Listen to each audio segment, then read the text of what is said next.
Bonjour à tous, bienvenue dans cette nouvelle vidéo. Aujourd'hui, on va aborder l'actualité des marchés financiers principaux et également ceux des cryptos. Ensuite, on verra en fin de partie l'analyse un petit peu des principales cryptos, donc notamment Bitcoin, Ethereum, Solana, Avax et Link. Alors pour commencer, ce qu'on attendait un petit peu tous, c'est que le FOMC nous donne un petit peu la vision long terme, enfin jusqu'à la fin de l'année, des révisions des taux. Et a priori, les marchés ont plutôt bien accueilli le débat entre Jérôme Powell et les différents journalistes.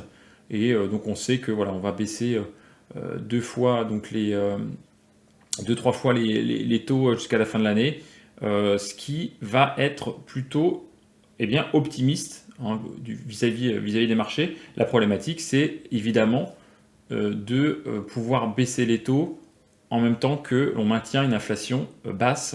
Et c'est surtout ça le nerf de la guerre, c'est la problématique de l'inflation. Donc voilà pour la première news. Ensuite, on a le plus gros fonds de pension au monde, le Government Pension Investment Fund du Japon, qui souhaite en savoir plus sur le Bitcoin en tant que potentiel outil de diversification. J'ai envie de dire, c'est plutôt bon pour le Bitcoin. Euh, Autrement, qu'est-ce que j'avais d'autre à vous montrer? Eh bien, voilà, MicroStrategy, hein, l'entreprise qui détient plus de 200 000 bitcoins actuellement, continue de vouloir en acheter en se délestant hein, d'obligations. Là, la dernière, c'est de 604 millions de dollars. Bah, du coup, ils vont faire un transfert hein, de ces obligations-là vers des bitcoins, tout simplement. Donc ça continue d'acheter, ça c'est plutôt pas mal aussi. Par contre, là, c'est pas une super bonne nouvelle pour Evergrande qui risque des complications devant la justice, hein, puisqu'ils auraient augmenté, enfin fraudé hein, leur chiffre d'affaires de 78 milliards. Donc c'est une petite somme, hein, c'est plutôt sympathique. Donc effectivement, on avait depuis longtemps entendu parler de la problématique hein, de ce géant de l'immobilier chinois. Et là, on vient de se rendre compte que effectivement, s'ils n'ont pas coulé, c'est certainement qu'ils ont dû mentir sur leur déclaration de chiffre d'affaires, enfin d'activité, tout simplement. Information aussi très intéressante. Hop, BlackRock se lance dans la course à la tokenisation, ça c'est super, pour le plus gros fonds de gestion au monde, hein, qui gère la bagatelle de 10 000 milliards de dollars. Et bien là, on vient d'avoir la confirmation qu'il s'intéresse donc à la tokenisation sur Securitize. Voilà, donc ils vont lancer un nouveau fonds de tokenisation d'actifs de monde RWA sur le réseau Ethereum. Donc Ethereum est susceptible effectivement de pumper pas mal après de telles news. Par contre, il faut aussi prendre en compte le fait que la SEC a récemment aussi fait des recherches par rapport à Ethereum pour l'enregistrer en tant qu'actif et non pas réserve, comme le Bitcoin l'est. Alors maintenant, si on regarde un petit peu la panoramique sur les cryptos, on a vu effectivement que le Bitcoin a touché un potentiel plus haut à 74 000 dollars, hein, presque. Donc qui a fait une belle pirouette, un moins 15, moins 20%. Donc c'est déjà une correction qui est pas mal. Maintenant, personnellement, je m'attends à plus de corrections puisqu'on est monté vraiment en flèche. Et on voit hein, sur l'ensemble des cryptos, il y a eu pas mal de corrections entre 16, 20, voire plus de 20% parfois. Mais là, c'est en train de rebondir. Maintenant, pour moi, la correction n'est pas terminée. C'est ce qu'on verra dans les prochaines semaines, hein, mais voilà, certainement une continuation de la correction. On va voir juste après donc les niveaux. Alors, l'altcoin season, comme on l'attend, n'est pas encore arrivé. Il faut qu'on passe sur la barre des 75 coins. Donc là, pour l'instant, on est à 51, donc ça n'est pas encore le top départ. Et ça ne serait tardé, mais peut-être plutôt dans les prochaines semaines. Alors, l'analyse qu'on avait fait sur les lives, les précédents lives, c'était donc les deux scénarios. Malheureusement, les deux scénarios, on n'a pas eu bon. On n'a pas eu bon, pourquoi? Parce que on a eu un FOMO, hein, on a eu carrément des achats successifs, notamment aussi grâce aux ETF. on a dépassé les anciens plus hauts, donc des 69 000 $, pour aller ici, hein, on est à 73 ouais, 800, presque 74 000. Et là, depuis ces niveaux, eh bien, on a entamé une baisse de eh bien, voilà, 17, 59%. Voilà, on va dire en gros une baisse de 17%, ce qui est normal, mais ce qui n'est pas vraiment énorme, hein, pour la volatilité de cet actif-là.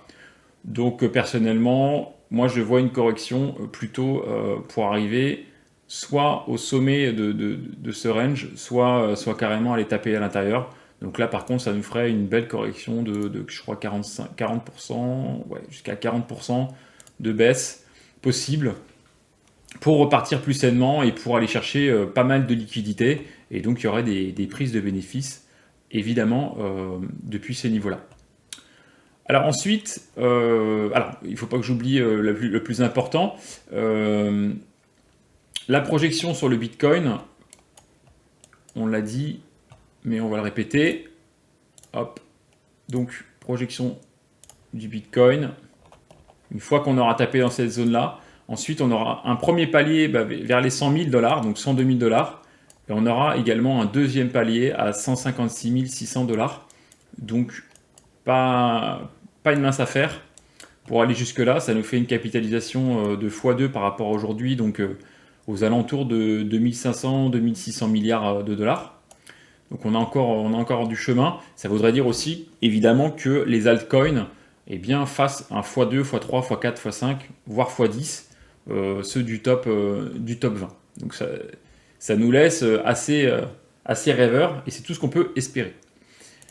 Pour l'Ethereum, on a tapé le niveau de retracement des 0,786 de Fibo. Donc là, on a une belle correction jusqu'aux 3000 $. Maintenant, on est déjà à 3005. Je pense qu'on va avoir l'occasion de rentrer dedans vers les 2008 ou 2005. Il faut rester patient. Mais voilà, pour moi, la correction n'est pas terminée. Autre coin qui a aussi tapé un niveau de Fibo identique, c'est-à-dire les 0,786. Donc c'est Solana. Solana qui a fait une super belle remontada, hein, depuis à peu près les 20 $ jusqu'à 210. Donc ça fait une petite pirouette de x10. Là également, on a fait un retracement de l'ordre de 20%. Et puis c'est déjà revenu pas mal.